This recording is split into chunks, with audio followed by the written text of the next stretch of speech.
Live അപ്ഡേറ്റിലേക്കാണ് പോകുന്നത്. മുഖമുദ്ര എന്ന ടാസ്ക് നടക്കുകയാണ്. നമ്മൾ അതിന്റെ പ്രൊമോ കണ്ടിരുന്നു. ആ പ്രൊമോയിൽ സാധാരണ പ്രൊമോയിൽ ഇങ്ങനെ ഊതിപ്പെരിപ്പിച്ച് കാണിക്കുന്നതൊക്കെയാണ് കാണുന്നത്. പക്ഷേ ഷോ വരുമ്പോൾ അതൊന്നും അതിനകത്ത് കാണാറില്ല. എന്നാൽ ഇതങ്ങനെ ആയിരുന്നില്ല സംഭവം. എതിരാളിയുടെ ബോർഡിലേക്ക് സീല് പതിപ്പിക്കുക എന്നുള്ളതാണ് ഇവിടുത്തെ പ്രധാനപ്പെട്ട ലക്ഷ്യം. അങ്ങനെ സീല് പതിക്കുവാൻ വേണ്ടി അഭിഷേകിന്റെ ബോർഡിന്റെ അടുക്കിലേക്ക് ജിൻഡോ ചെല്ലുമ്പോൾ ജിൻഡോയെ തടഞ്ഞു നിർത്തുന്നു. വീണ്ടും ജിൻഡോ അടിക്കാൻ മുൻപോട്ട് ചെല്ലുമ്പോൾ ജിൻഡോയെ കറക്കിയെടുത്ത് താഴേക്കിടുന്ന രംഗമാണ് കാണുവാൻ സാധിക്കുന്നത്.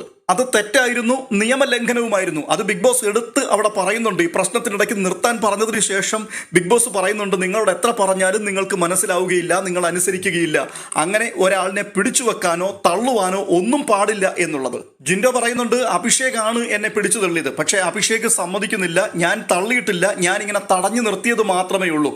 എന്നാൽ അവിടെ സംഭവിച്ചത് അഭിഷേക് ജിൻഡോയെ കറക്കി താഴേക്ക് ഇട്ട് കളഞ്ഞു. അവിടെ ഒന്നും എഴുന്നേറ്റ് വന്ന ജിൻഡോ അഭിഷേകിനെ 2-3 പ്രാവശ്യം പിടിച്ചു തള്ളി സൈഡാക്കുന്ന കാഴ്ച കാണുന്നുണ്ട്. അതിനുശേഷം പടപടയെന്ന് സ്റ്റാമ്പ് ചെയ്യുകയാണ് അഭിഷേകിന്റെ ആ ബോർഡിലേക്ക്. അപ്പോഴേക്ക് വീണ്ടും അഭിഷേക് മുൻപോട്ട് വരുന്നു.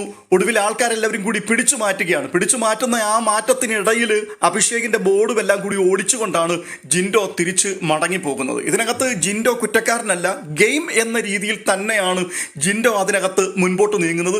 എന്നാൽ അഭിഷേക് തന്റെ ബോർഡ് പ്രൊട്ടക്ട് ചെയ്യുക എന്നുള്ളതിനേക്കാൾ ഉപരിയായിട്ട് കായികമായിട്ട് ജിൻഡോയെ നേരിടുക എന്നുള്ളത് തന്നെയായിരുന്നു. അത് അബദ്ധത്തിൽ സംഭവിച്ചതാണ്, പർപ്പസ്ലി വരുന്നൊരു കാര്യമല്ല. എങ്കിൽ പോലും അത് ചെയ്യാൻ പാടില്ലായിരുന്നു.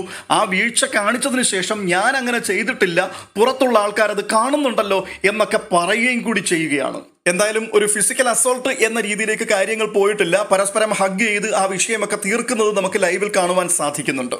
മറ്റൊരു അപ്ഡേഷനുമായി വീണ്ടും കാണാം.